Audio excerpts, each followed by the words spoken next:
విజయసాయిరెడ్డి గారు మళ్ళీ రాజకీయాల్లోకి రాబోతున్నారా?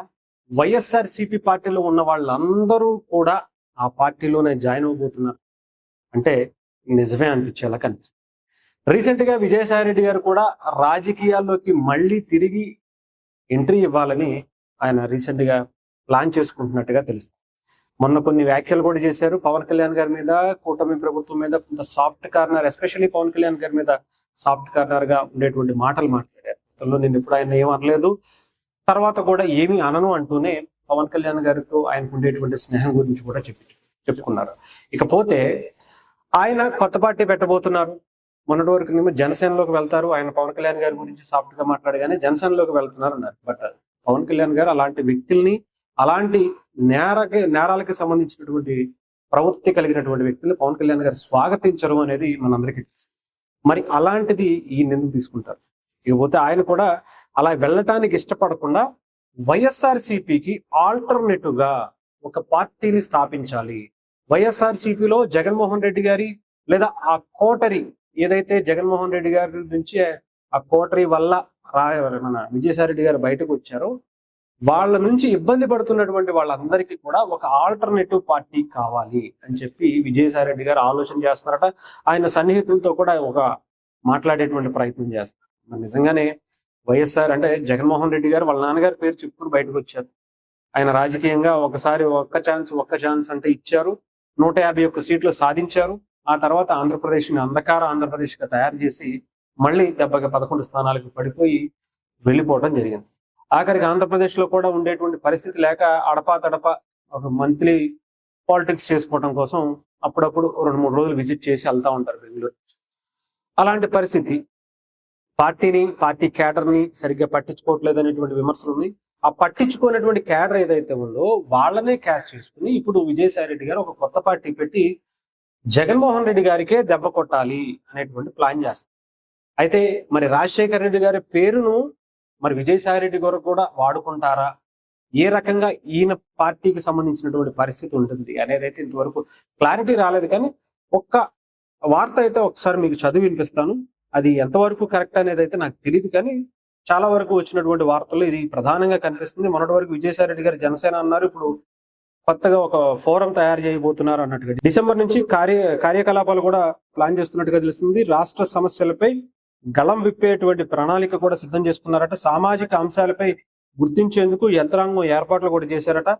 ప్రజలను కలిసేందుకు రూట్ మ్యాప్ ను కూడా సిద్ధం చేసుకున్నారట. బీసీ పార్టీ అధినేతతో కలిసి అడుగులు వేయాలని, కొత్త పార్టీకి శ్రీకారం చుట్టాలని, రెడ్డి సామాజిక వర్గం నుంచి వాళ్ళందరినీ కూడా ఆకర్షించే విధంగా వ్యూహాలు వేసుకుంటున్నారట. సమర్థమైనటువంటి నాయకులను, సీనియర్లు ఉన్నటువంటి పరిస్థితి, వాళ్ళతో మంతనాలు జరుపుకుంటూ వాళ్ళని పార్టీలోకి ఆహ్వానించేటువంటి పరిస్థితి కూడా చేసుకుంటున్నారట. వాళ్ళందరూ కలిసి పెట్టాలనేటువంటి పరిస్థితి. అలాగే ఈలోగా ఒక 20 యూట్యూబ్ ఛానల్స్ ఏర్పాటు చేసి మళ్ళీ ప్రజా జీవితంలోకి విజయసాయి రెడ్డి గారు ఎంట్రీ ఇవ్వబోతున్నట్టుగా వచ్చినటువంటి వార్తలు కూడా మీకు పక్కన స్క్రీన్ మీద కనిపిస్తుండొచ్చు. సో అంటే విజయసాయి రెడ్డి గారి గురించి సోషల్ మీడియాలో ఆయన కొత్తగా పార్టీ పెట్టే ఆలోచన ఉంది, లేదా రాజకీయాల్లోకి రావాలన్నా కూడా మనం మాట్లాడినటువంటి వాటిలో చాలా క్వశ్చన్స్ రేజ్ చేసినా కూడా ఆయన తప్పించుకునే ప్రయత్నం చేసినా, నేను రావాలనుకుంటే వస్తానని, రాకూడదనుకుంటే రాకూడదని, నన్ను ఎవరో చెప్పకూడదని అని చెప్పి ఆయన చాలా ఇలా మాట్లాడడం జరిగింది. సో అలా విజయసాయి రెడ్డి గారు అందరినీ కూడా క్వశ్చన్ మార్క్ పెట్టేసి వదిలేశారు, అందరి మైండ్ సెట్ ని కూడా. బట్ ఇప్పుడైతే ఆయన కొంతమందితో మంతనాలు జరుపుతున్నారు. రీసెంట్ గా మద్యం కుంభకోణానికి సంబంధించి ఆయన అప్రూవర్ గా మారారు. మరి చంద్రబాబు నాయుడు గారితో కావచ్చు, బీజేపీ పెద్దలతో ఉండేటువంటి సాన్నిహిత్యం కావచ్చు, ఇప్పటికే ఆంధ్రప్రదేశ్ లో లేకపోతే మన భారతదేశంలో ఇండివిజువల్ గా ప్రాంతీయ పార్టీలకి కొంత ఇబ్బందికర పరిస్థితులే వచ్చాయి. మరి అలాంటి ప్రాంతీయ పార్టీల్లో సరసలో ఈ విజయసాయి రెడ్డి గారు చేరతారా? బీజేపీకి మద్దతు ఇస్తూ పనిచేస్తారా? లేదా ప్రతిపక్ష పాత్రలో ఉండాలి అనేటువంటి పాత్ర ఏమన్నా చేసుకుంటూ వైఎస్ఆర్సీపీ మొత్తాన్ని ఖాళీ చేసేటువంటి పని పెట్టుకుంటారా? ఎందుకంటే ఇప్పటికే వైఎస్ఆర్సీపీ మీద చాలా మంది వ్యతిరేకంగా ఉన్నారు. జగన్మోహన్ రెడ్డి గారి ఆయన వ్యక్తిత్వం మీద, ఆయన వ్యవహార శైలి మీద, ఆయన కోటరీ మీద ఎవరైతే బయటకు వచ్చారో, న్యూట్రల్ గా ఉన్నారో వాళ్ళందరూ కూడా విజయసాయి రెడ్డి గారితో కలిసి ఒక పార్టీని అనౌన్స్ చేయడం అనేది జరగబోతుంది. వాళ్ళందరితో కూడా విజయసాయి రెడ్డి గారు టచ్ లోకి వెళ్ళి వాళ్ళందరినీ పార్టీ కలిసి పెడదామని చెప్పి చెబుతున్నట్టుగా.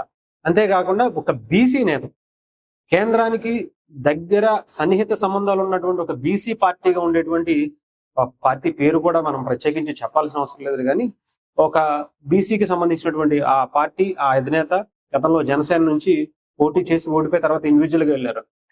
అది రాయలసీమకి సంబంధించి ఆయన ఈయన కలిసి కేంద్ర పెద్దల మద్దతుతో కేంద్ర అటు అమిత్ షా గారు కావచ్చు, మోదీ గారు కావచ్చు, కొంతమంది కేంద్రానికి సంబంధించినటువంటి వ్యక్తులతో సంప్రదింపులు జరుపుకుంటూ ఇక్కడ ఒక వర్గాన్ని క్రియేట్ చేయాలి, ఆల్టర్నేటివ్ గా జగన్మోహన్ రెడ్డి గారికి దెబ్బ కొట్టి ఆయన ఓట్ పర్సెంట్ అంతా కూడా ఇటు పక్కకు లాక్కోవాలి అనేది చేస్తున్నట్టుగా తెలుస్తుంది. సో మరి దాంట్లో విజయసాయి రెడ్డి గారు ఎంతవరకు సక్సెస్ అవుతారు అంటే చెప్పలేము, ఎందుకంటే ఆయనకి రాజకీయాలు కొత్త.